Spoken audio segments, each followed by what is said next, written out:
Olá, caríssimas estrategistas, caríssimos estrategistas. Tudo bem com vocês? Professor Leandro Signori. Vamos aqui para a revisão de véspera de prova de atualidades, pessoal, deste nosso concurso da CEMED de Castanhal, no Pará. Vamos fazer aqui uma revisão com base aí em questões simuladas do ano de 2024, abordando fatos selecionados que podem ser cobrados na nossa prova.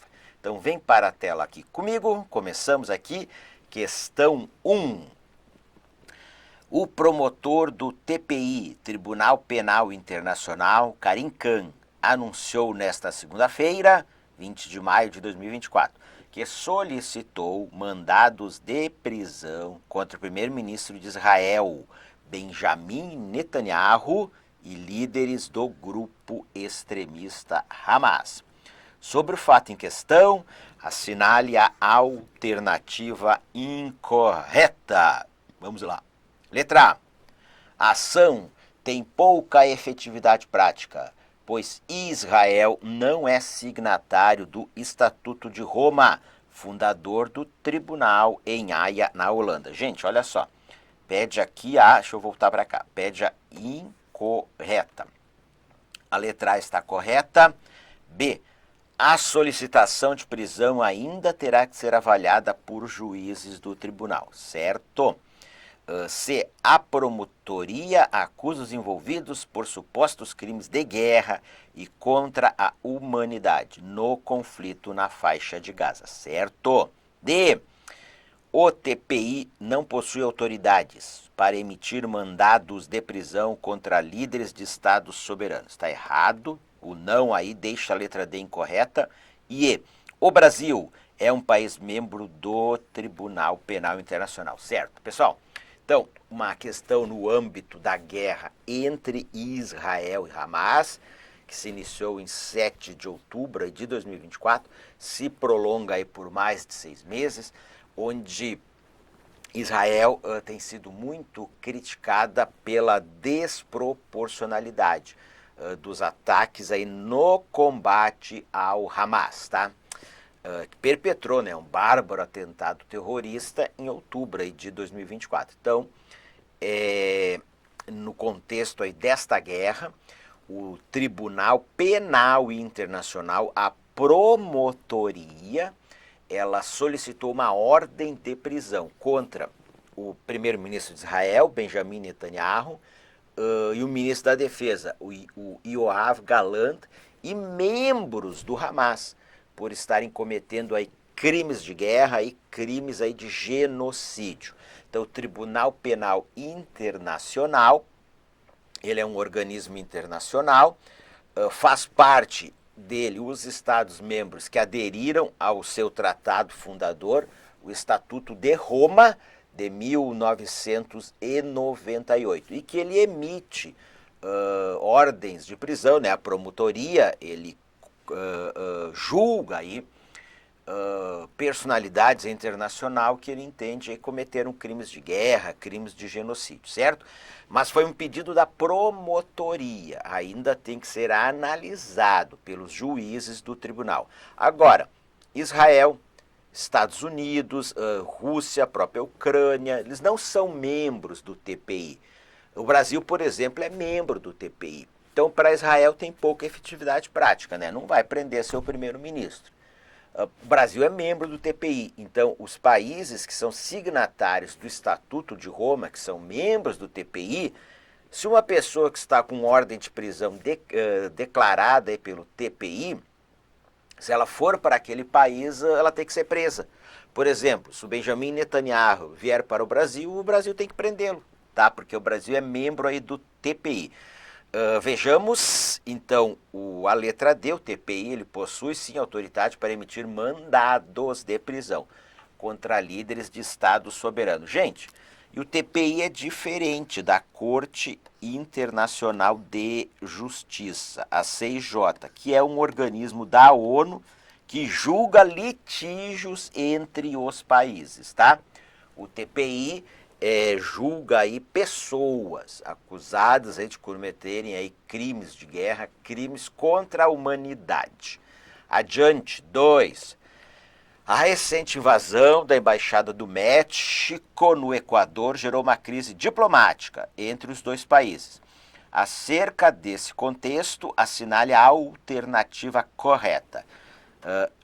A, que é o nosso gabarito. A ação foi desencadeada após o México conceder asilo político ao ex-vice-presidente equatoriano Jorge Glass, que estava refugiado na embaixada em meio a investigações que o acusavam de corrupção. Então, o gabarito é a letra A, portanto, as outras alternativas estão incorretas. O que aconteceu aqui? É México, governado pelo presidente Daniel Noboa, do campo político, Equador, Daniel Noboa, do campo político e da direita, e o México pelo Andrés Manuel López Obrador, do campo político da esquerda. O ex-vice-presidente do Equador, o Jorge Glass, ele pediu refúgio na Embaixada do México, em Quito. Tá? As representações diplomáticas, elas são consideradas aí invioláveis. Então, um país não pode entrar na representação diplomática em outro país. Por exemplo, no caso, o Equador não pode invadir a representação diplomática do México, exceto se o México autorizar ou em caso de urgência grave, como incêndio entre os bombeiros, caso de morte para socorrer, tá? Então, o Jorge Glass estava na embaixada, pediu asilo político para o México, ele que já tinha cumprido um mandato de prisão por corrupção, foi condenado novamente, e aí ele disse, olha, isso é uma perseguição política, já cumpri aí meu mandato, a minha sentença, agora estão querendo me prender novamente. Então ele se refugiou na Embaixada do México, em Quito, pediu refúgio, e o governo do Equador, invadiu a embaixada e o prendeu, sem a autorização aí do governo do México. Então, uma invasão na embaixada, uma violação do Tratado Internacional da inviolabilidade das representações diplomáticas. Com isso, nós tivemos uma crise diplomática entre o México e o Equador, com o México retirando o seu embaixador, em definitiva, aí, da sua embaixada no Equador. Perfeito, professor. 3, vejamos, aqui nós temos um cavalo, é o cavalo que ficou famoso no contexto aí das chuvas no Rio Grande do Sul, né?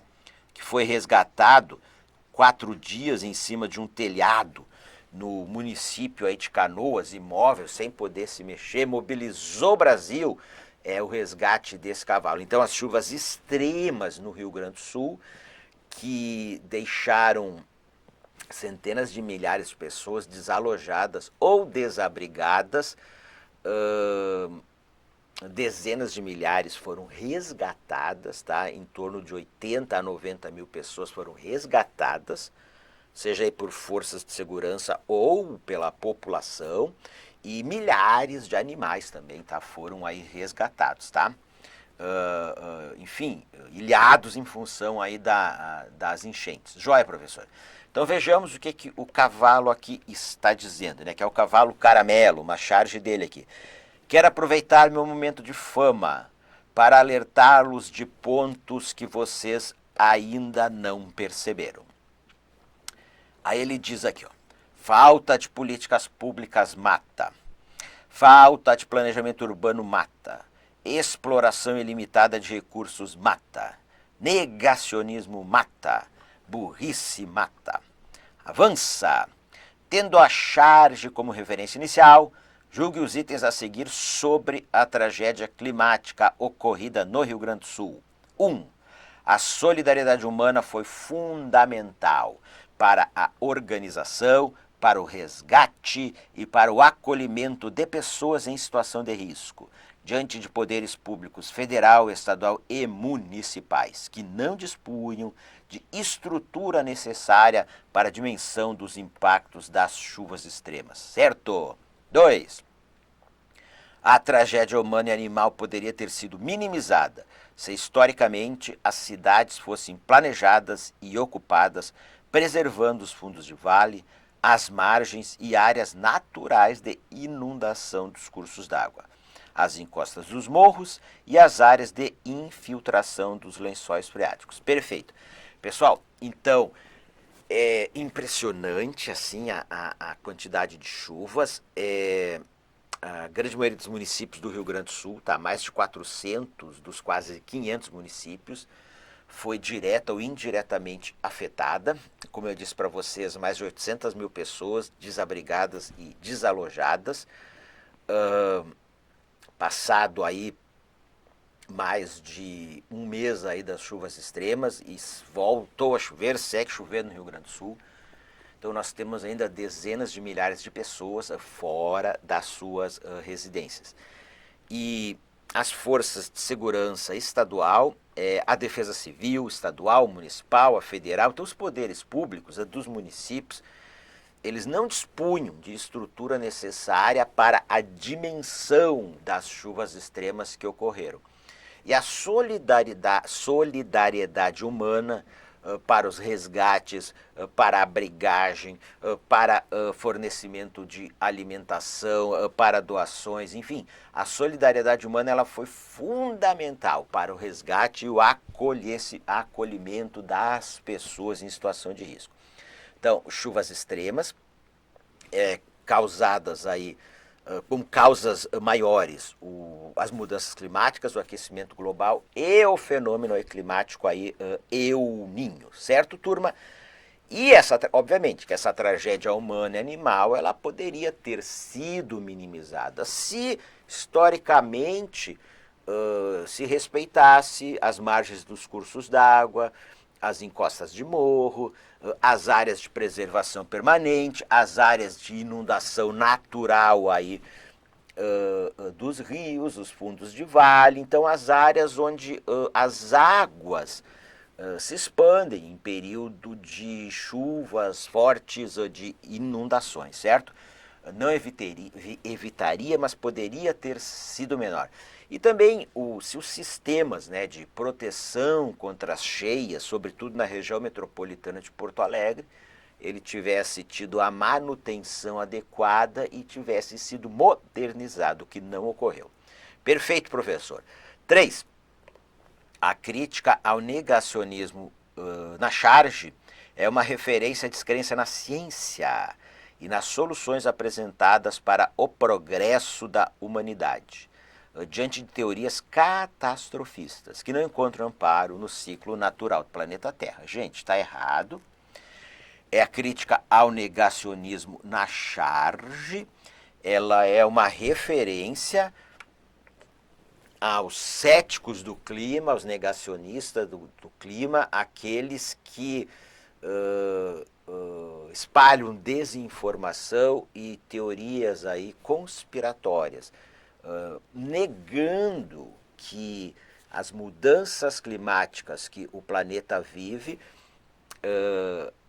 são por sólidas evidências aí, científicas atribuídas ao ser humano, às atividades humanas, à ação antrópica que lança grande quantidade de gases intensificadores do efeito estufa que elevam a temperatura média do planeta Terra e tem provocado aí, tá, no planeta como um todo, em escalas variadas, mudanças aí climáticas. Então a 3 ela está incorreta e a 4, os eventos climáticos extremos, mais frequentes e intensos, já afetam todas as classes sociais. Porém, os pobres são os mais impactados e os que mais necessitam da ação estatal de mitigação, adaptação e redução de danos das mudanças climáticas. Perfeito, chegamos a uma era, e a gente viu isso no Rio Grande do Sul, que as mudanças climáticas elas afetam todas as classes sociais. Agora, quem mais sofre são os mais pobres. os que menos aí têm condições aí depois de retomarem suas vidas e de suportarem aí os prejuízos das mudanças climáticas. E os que estão em áreas, habitam áreas mais vulneráveis às mudanças climáticas. Perfeito. Então, 1, 2 e 4 corretas. Gabarito 1, 2 e 4. Gabarito, letra A. Seguimos. O mês de março de 2024 foi o mais quente já registrado no mundo e o 10º mês consecutivo de recorde de calor, com temperaturas máximas que também foram registradas nos oceanos. Os recordes mensais de calor são registrados desde junho de 2023 e março não foi exceção.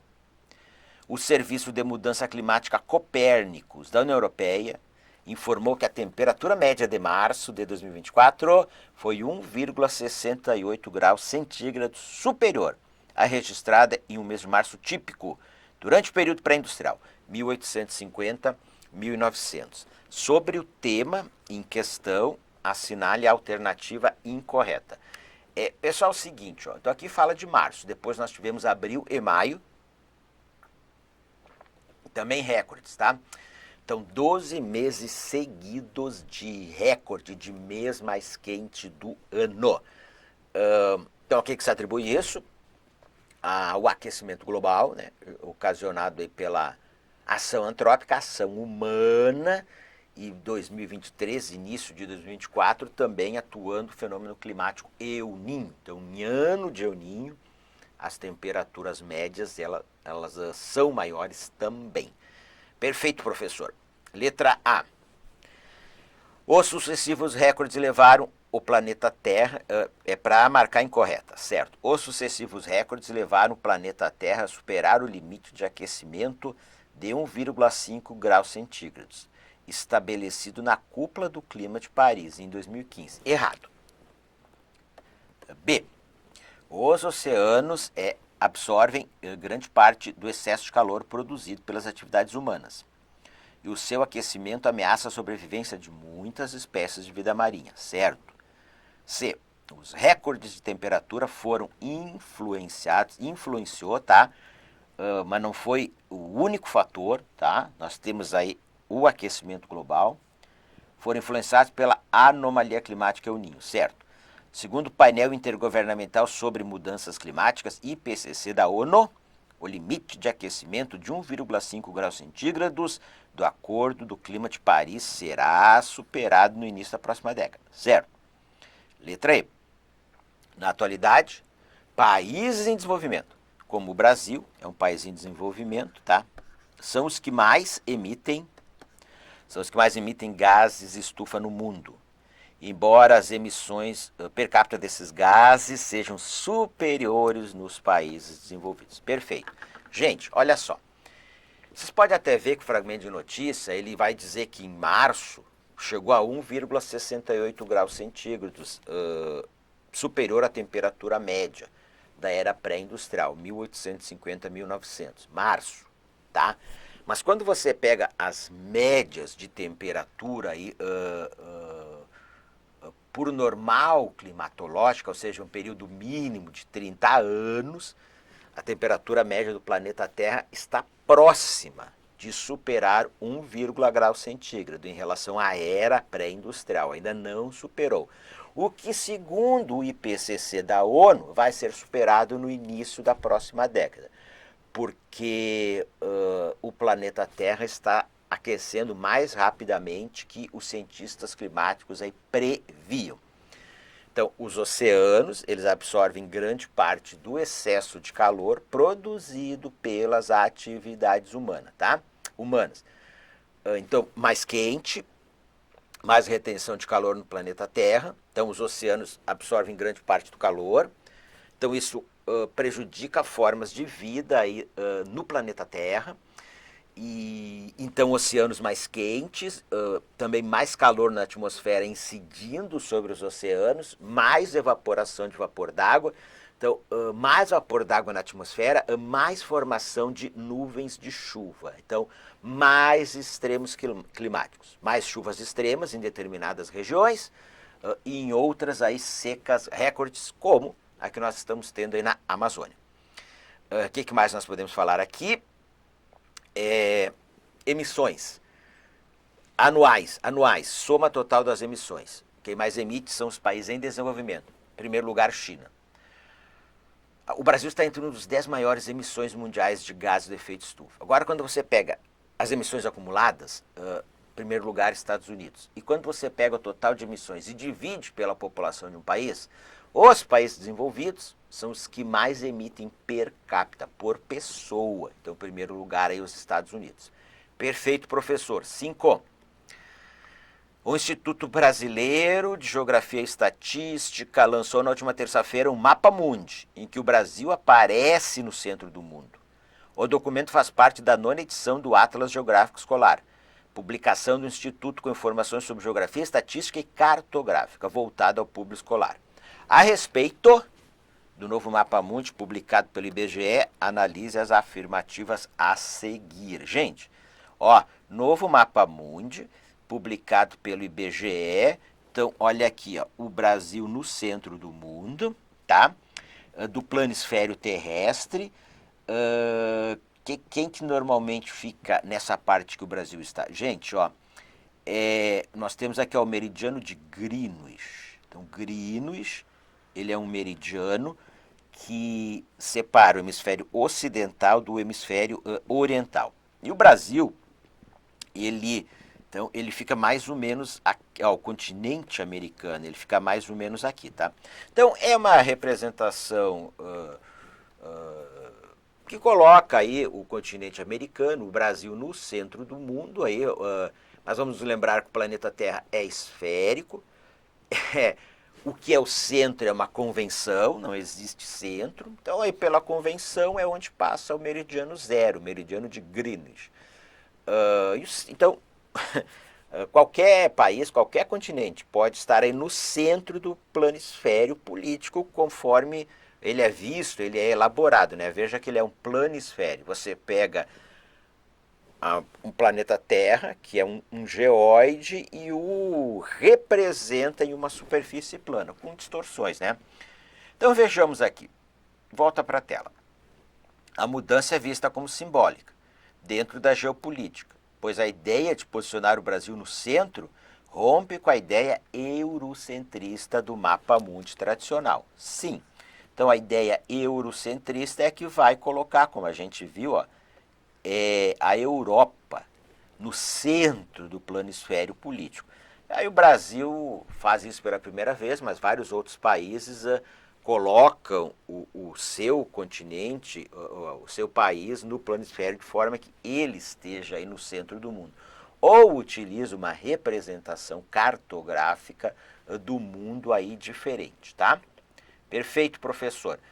Aqui, 2. O mapa indica que as Ilhas Malvinas e as Ilhas Geórgia do Sul e Sanduíche do Sul são alvos de disputa entre Argentina e Reino Unido, aparecem como territórios britânicos, o que está de acordo com a posição do Itamaraty de apoio ao Reino Unido. Errada. Aparecem como territórios da Argentina. A posição da diplomacia brasileira é que as Ilhas Malvinas, Ilhas Falklands para o Reino Unido, e que as Ilhas Geórgia do Sul e Sanduíche, olha aqui, Malvinas e Geórgia do Sul e Sanduíche, tá pequeno aqui, mas aparecem aí no planisfério político, né, no mapa aí, elaborado pelo IBGE, como pertencendo à Argentina. E o mapa vai destacar também, vocês vão ver em verde, os países membros do G20, grupo de países que o Brasil faz parte e que está exercendo a sua presidência rotativa no ano de 2024. Então, a 3 aqui está certa e também ele marca, né, os países que o Brasil tem representação diplomática, né, aquela bolinha preta ali.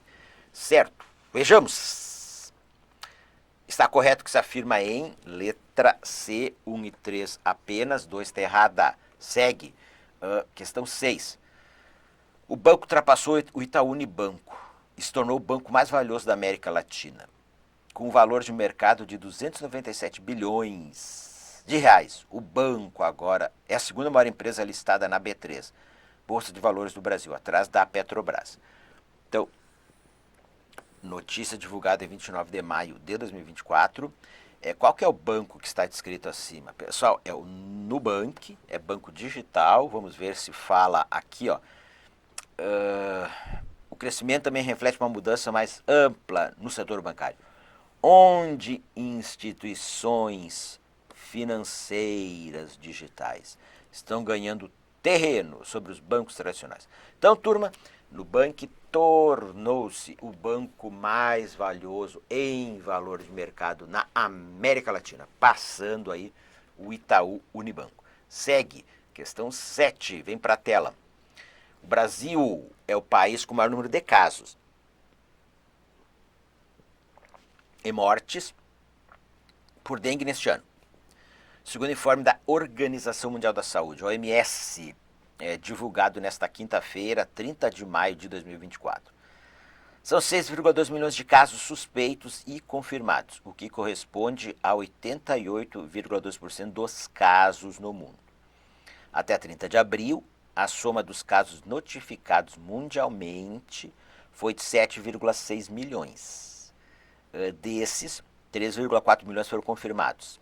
Ao todo, foram registradas 3.680 mortes, sendo 77% desse total, 2.846 no Brasil. Gente, aqui dados do dia 30 de maio, mas assim, ó, dados atuais.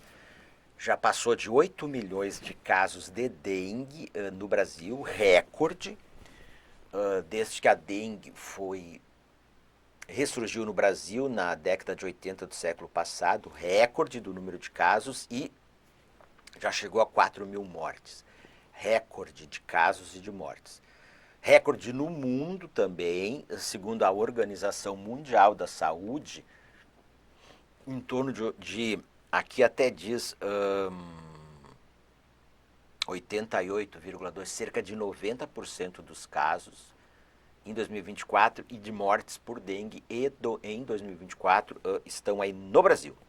E, consequentemente, no continente americano e na América do Sul. Depois do Brasil, o segundo país com mais casos e mortes de dengue é a Argentina e depois o Paraguai. Vamos lá.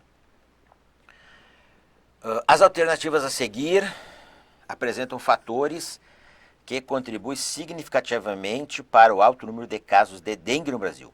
No período recente, com exceção de uma, assinale-a. Vamos lá.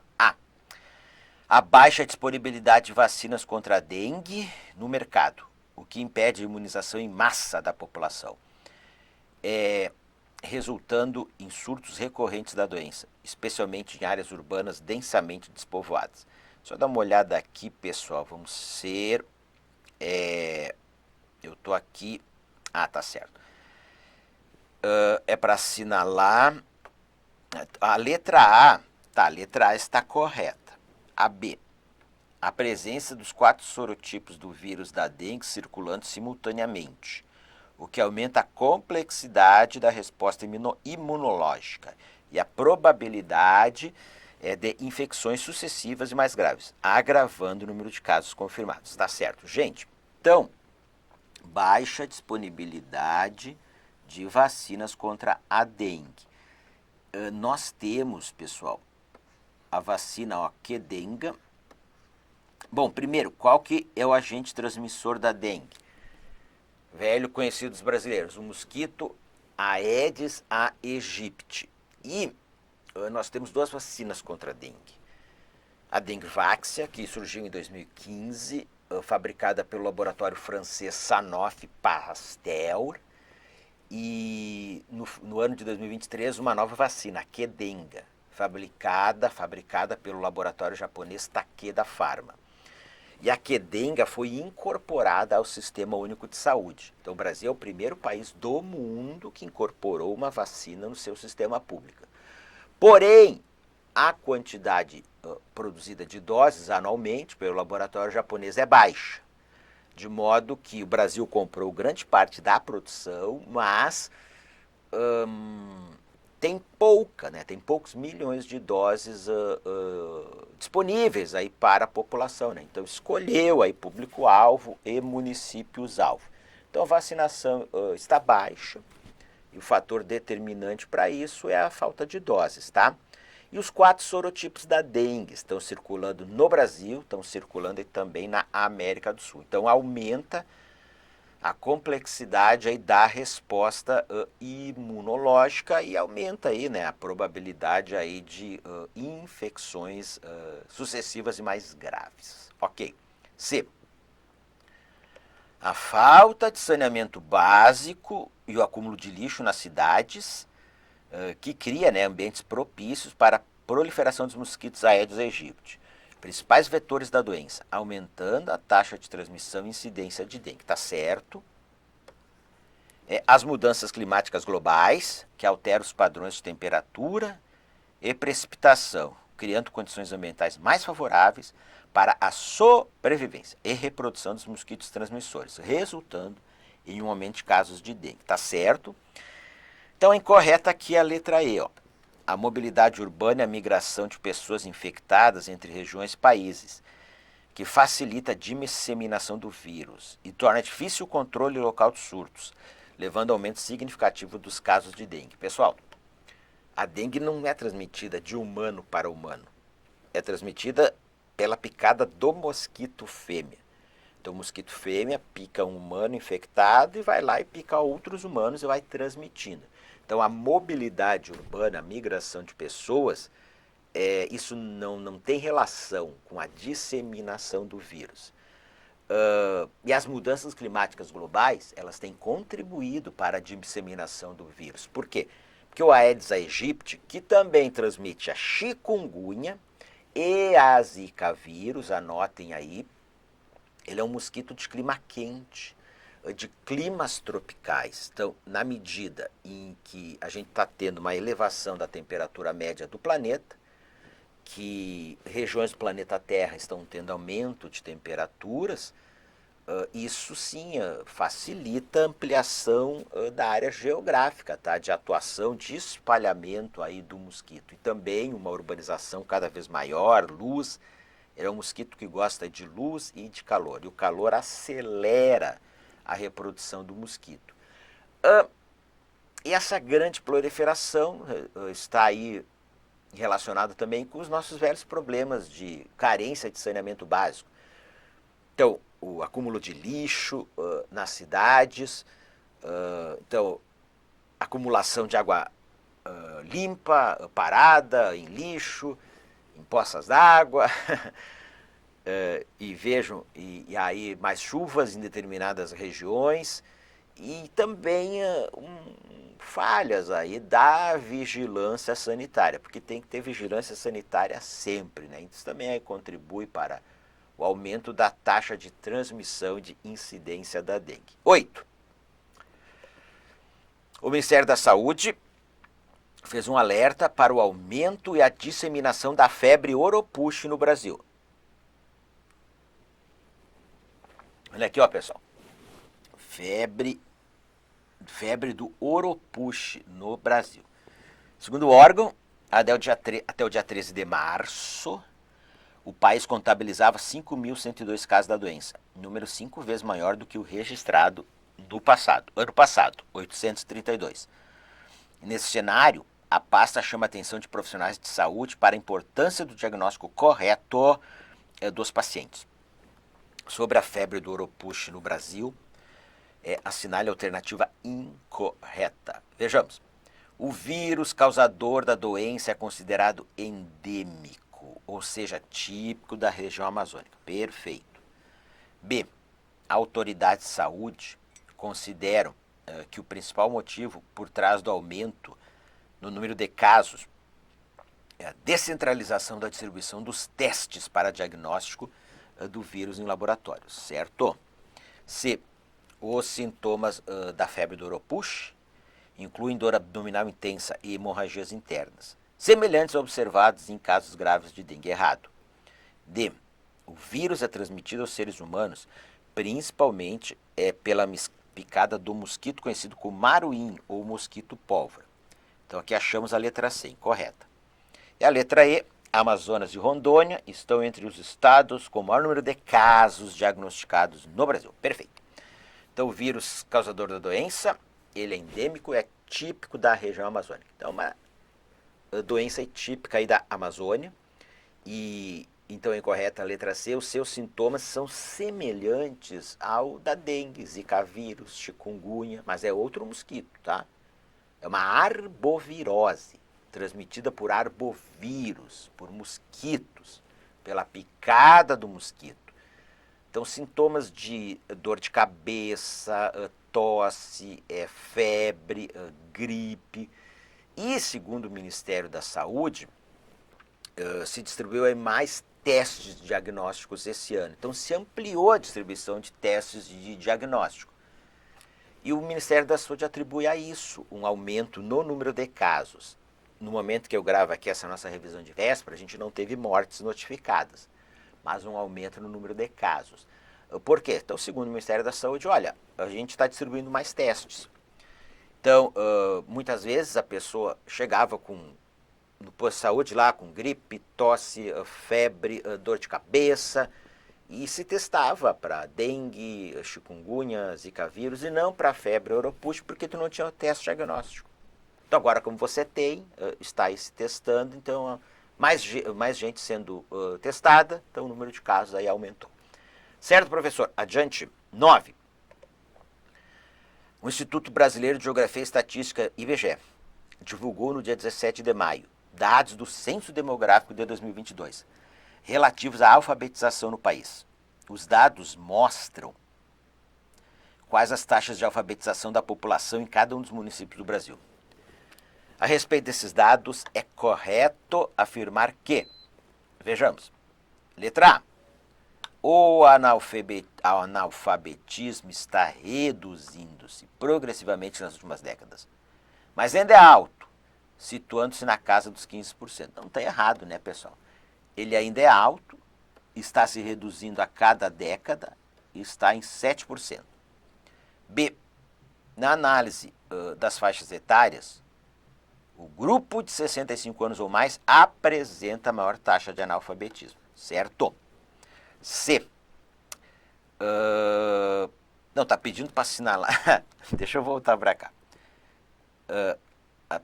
É correto, é correto. Ah, é a correta. Então é a B, né? Então tá aqui, a correta é a B. C. Entre as 5 regiões, o Sudeste apresenta maior índice de alfabetizados. Não, não é o Sudeste, é o Sul. É o Sul. Enquanto o percentual de alfabetização da região Norte permaneceu mais baixo do país. Não é o Norte, é o Nordeste. Então, maior percentual de analfabetos, Nordeste. Maior percentual de alfabetizados, Sul. D. O Distrito Federal é a unidade da federação com menor percentual de alfabetizados. É o menor percentual menor percentual de alfabetizados. Então, maior número de analfabetos, né?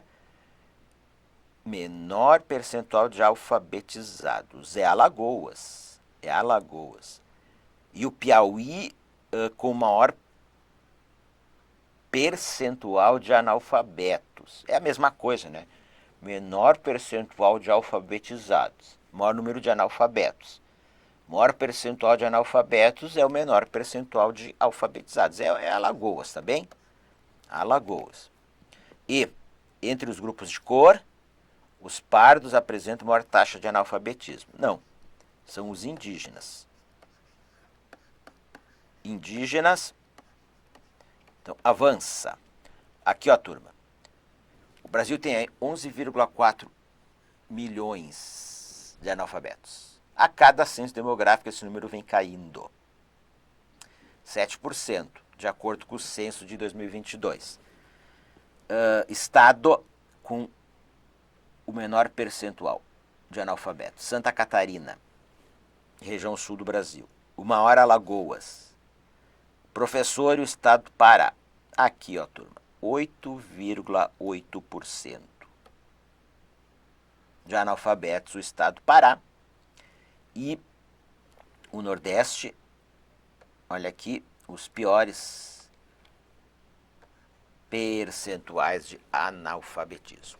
Certo, professor? Aqui, pela cor da pele, então a gente vê aqui indígena, os maiores percentuais de analfabetismo entre os indígenas e por grupo etário, para todas as características de étnico-raciais, e, portanto, no total da população, é o dos grupos de 65 anos ou mais, com maior percentual aí de analfabetismo. Certo, professor? Questão 10, também para a tela, galera.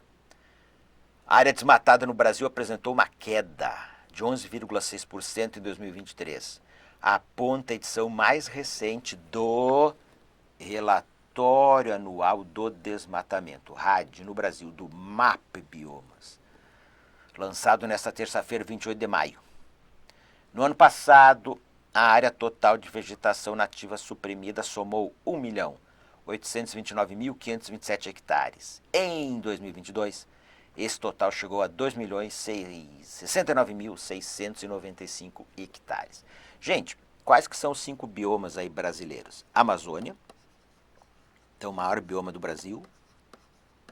Mais da metade do território brasileiro é a Amazônia. O segundo maior é o Cerrado. Amazônia em torno de 54%, Cerrado em torno de 24%, tá? Então, Amazônia, Cerrado, Caatinga, Mata Atlântica,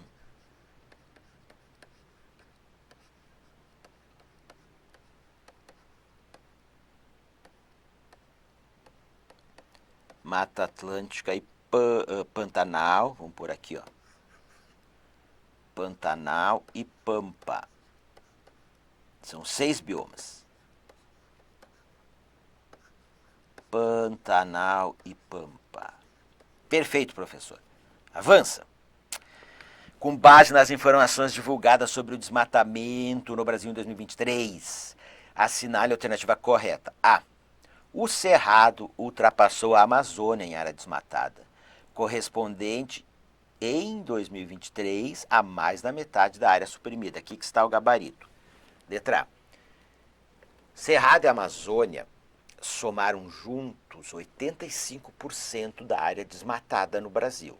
Tá? Então, só que do total da área desmatada no Brasil, 60% foi no Cerrado, que é um bioma que ele é menos da metade do tamanho do bioma Amazônia.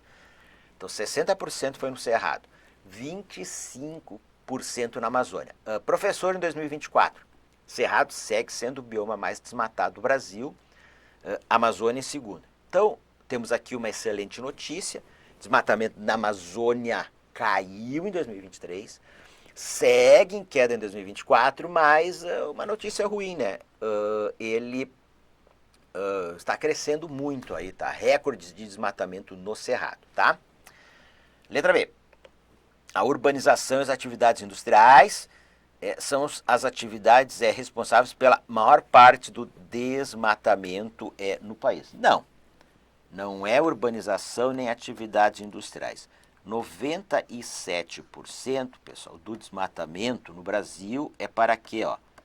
Para a agricultura e pecuária. Cultivo aí de plantas e pastagens.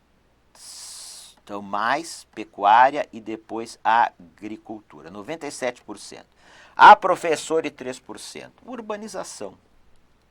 Aí, principalmente aí a gente vai ter que urbanização, mineração, outras atividades econômicas, tá? Urbanização, mineração, etc. Tá bem?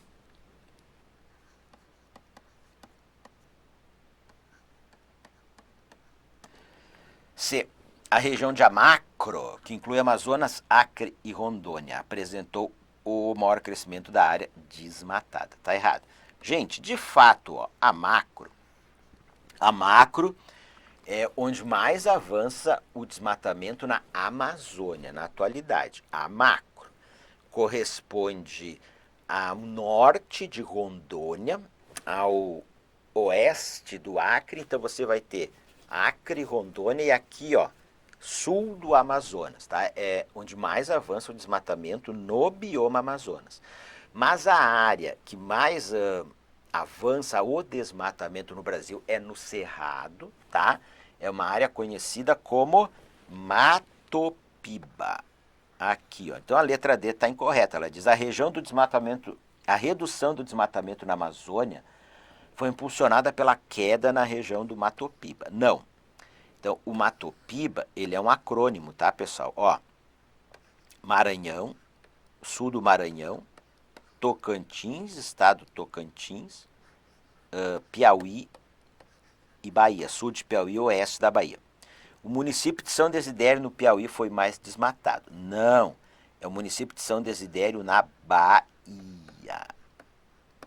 Todos os 10 municípios com maior desmatamento em 2023 ficam no bioma cerrado.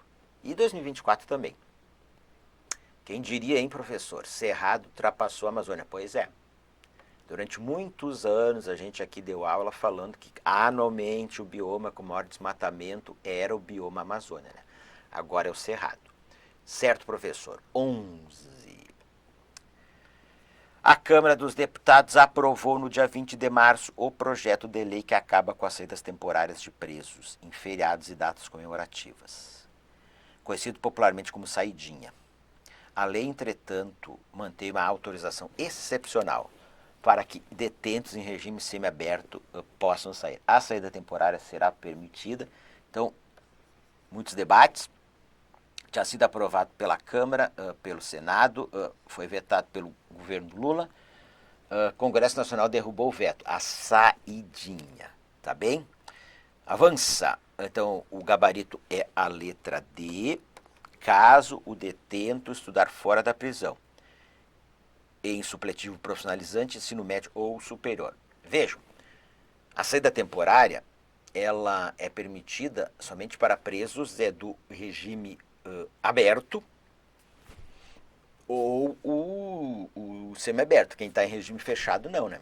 Então, com essa lei aprovada, ela passou a só ser permitida para o estudo.